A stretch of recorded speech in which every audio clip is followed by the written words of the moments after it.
सर्वेषां कृते नमो नमः। अद्य वयं संस्कृतविषये प्रथमः पाठस्य प्रश्नोत्तराणि पश्यामः। अर्थात आज हम अपने प्रथम पाठ भारतीय वसंत गीति के प्रश्नोत्तर को देखेंगे, जिसमें मैंने आपको पाठ पढ़ाया। 2 दिन हमने इस पाठ को पढ़ा। इसका अर्थ आपको भेजा गया था, आपने कॉपी में भी किया होगा। आज हम इस पाठ के प्रश्नोत्तर को देखते हैं। इस पाठ में सबसे पहला क्वेश्चन हमारा है एक पदेन उत्तरम लिखत, अर्थात एक पद में उत्तर लिखिए। ठीक है, इसमें एक पद में उत्तर देना है आपको। तो पहला क्वेश्चन पूछा गया है आपसे, कवि काम संबोधयति, अर्थात कवि किसको संबोधित करते हैं।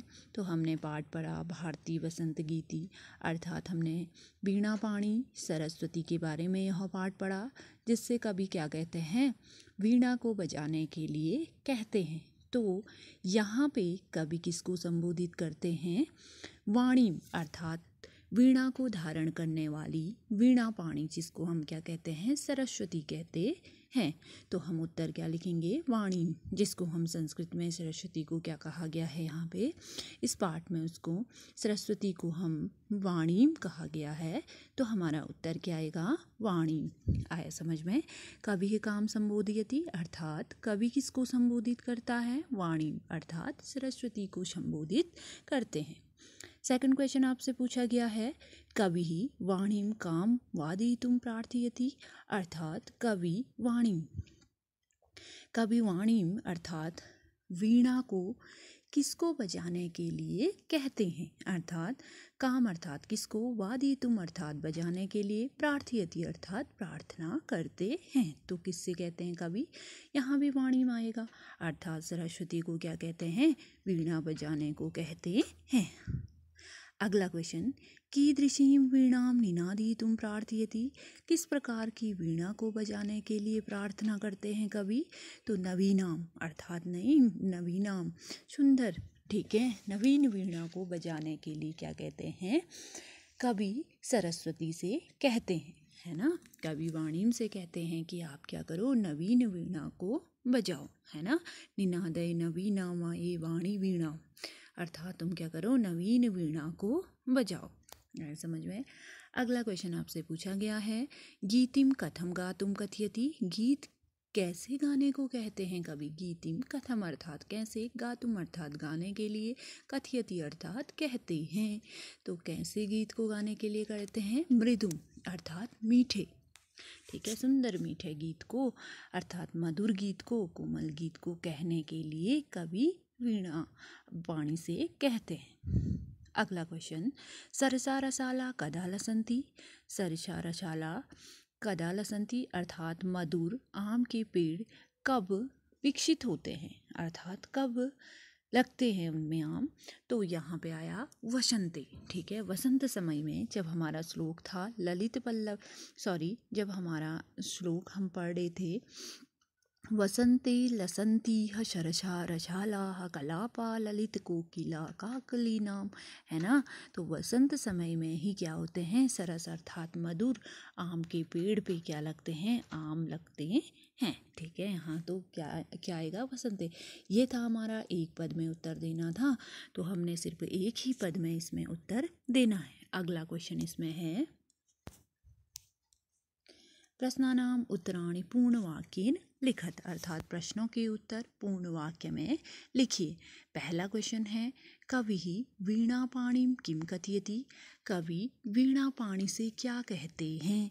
आया पहला क्वेश्चन क्या है, कवि वीणा पाणिम किम कथयति, अर्थात कवि सरस्वती से क्या कहते हैं। तो सरस्वती से कवि क्या कहते हैं, अये वाणी नवीनाम वीणा निनादय, कहते हैं ना, हे सरस्वती तुम नवीन वीणा को निनादय अर्थात बजाओ, कहते हैं ना। दूसरा क्वेश्चन आपसे पूछा गया है, वसंते किम भवति, वसंत में क्या होता है।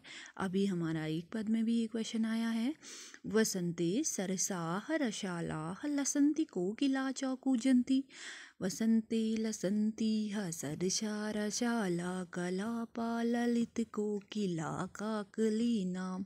है ना, वसंत समय में मधुर रसपूर्ण आम के पेड़ पे क्या होते हैं, आम लगते हैं। और कोयल क्या करती है, कू कू की आवाज़, अर्थात कोयल अपनी आवाज़, कोकिला नाम ध्वनि अर्थात कोयल अपनी आवाज़ को अपने कू की आवाज़ में वो क्या करती है, कुंजन करती है अर्थात गूंजती है।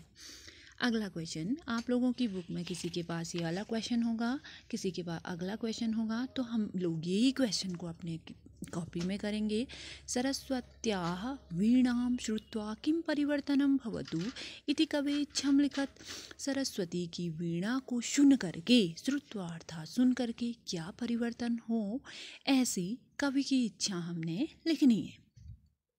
तो कवि इच्छा अस्ति यत्, आपको पता है कवि की क्या इच्छा है, कवि बार बार उनसे नवीन वीणा को बजाने के लिए कहते हैं, और उनकी इच्छा क्या है, तो कवि इच्छा अस्ति यत् सरस्वत्याः वीणां श्रुत्वा भारतीयजनानां मनसि नवचेतनाया संचारः भवतु। सरस्वती की वीणा को सुन करके भारतीय लोगों के मन में नवचेतन का क्या हो, संचार हो, ऐसा क्या है, कवि की इच्छा है, इसलिए उन्हें क्या कहते हैं, तुम वीणा बजाओ।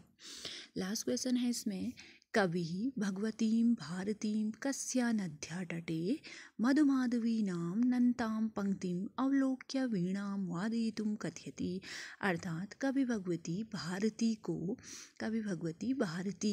को किस नदी के तट पे, कस्याम अर्थात किस, नद्या अर्थात नदी, तटे अर्थात तट में, कहाँ, मधुमालतीनां नन्तां पंक्ति अवलोक्य वीणां वादयितुं कथयति, अर्थात सुंदर मधुमालती के पंक्ति को देख करके वीणा को बजाने के लिए कहती है।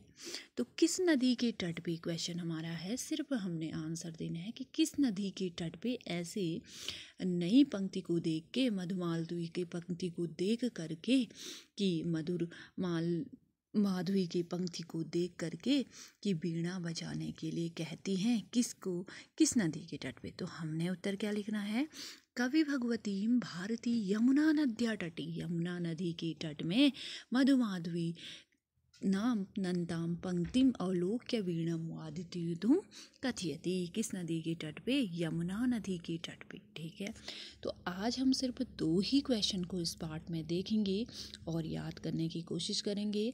अगले दिन आपको इससे आगे मैं क्वेश्चन बताऊंगी। ठीक है, तो आज के लिए आप इस काम को अपनी कॉपी में, सेम उसी की कॉपी में करोगे।